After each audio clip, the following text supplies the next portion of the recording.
I'm sure you've all seen millions of videos over the past few years about how BuzzFeed is trash and how it's the worst thing ever. And well, it turns out that BuzzFeed realizes that their brand isn't the most likable thing ever. So in today's video, I'm going to be breaking down what the big BuzzFeed company has been doing to distance themselves from the brand that we all love to hate. Because a quick spoiler here for the rest of the video, BuzzFeed is actually a dying brand now. So I'm going to be breaking this video down into two parts. Firstly, why/how BuzzFeed is dying, or at least BuzzFeed the brand. And secondly, how they're distancing the company from their own brand. So the first thing is, of course, that BuzzFeed's pretty much lost all their known/popular creators. Many of the creators simply went to make their own content, like Safia Nagard, Michelle Kier. Why do they all have such weird names that I can't pronounce? I'm just going to put them on the screen.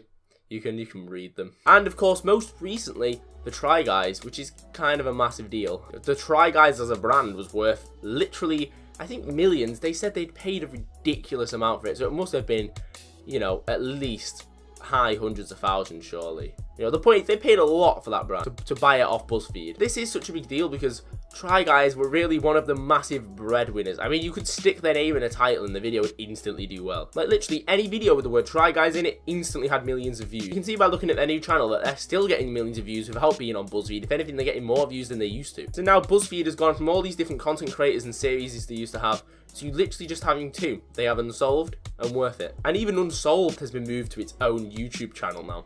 If you look at the main channel, BuzzFeed Video, they only actually have maybe 2 or 3 viral videos a month now.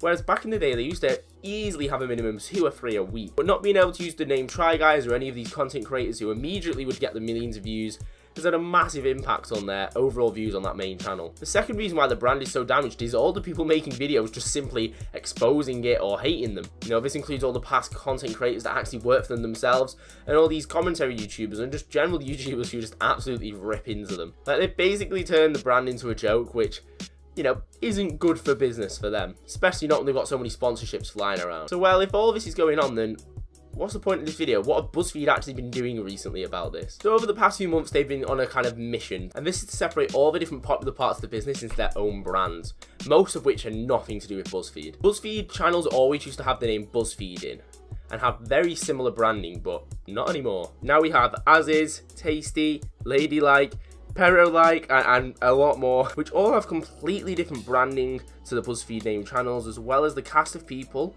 are completely separate to the ones on the main channel. They have their own casts almost. This is clever from BuzzFeed because you may now click on a BuzzFeed video that you simply wouldn't have clicked on before because you might hate BuzzFeed or have a prejudice against it. They're basically doing whatever any good business does and diversifying their whole business to reduce the risk. And that is obviously the risk of it completely failing due to everyone despising them. So even if BuzzFeed does have the worst rep ever, or it gets even worse, or they do something terrible and F up, doesn't matter because all these other brands and channels are like a completely separate thing now. The more big channels BuzzFeed can create, the more chance they have of being successful in the future. They've pretty much been executing a massive escape plan to get away from all the hate or the negativity of their main brand, BuzzFeed. And BuzzFeed as a company now has tons of different channels that are really successful, you know. I think they must have at least 3 channels that have a diamond play button at this point. Like, 3 channels. But yeah, their escape plan's definitely been working. While the views are gradually dropping and dropping and dropping on the main BuzzFeed channel, with pretty much all their views coming from old videos, their new channels are growing and growing and growing. It's like a complete reverse. So while BuzzFeed the brand might be going away forever, pretty much maybe within the next year or so, it looks like BuzzFeed the company is certainly here to stay. But yeah, don't forget to leave a comment on this video. Let me know what you think of all this, if you think I'm right or if you think I'm wrong. I'm a small YouTuber, so I always reply to all the comments. But yeah, if you are new around here, please don't forget to subscribe. It really does help a tiny channel like mine out. But other than that, thank you all so much for watching, and really hope to see you all in the next video.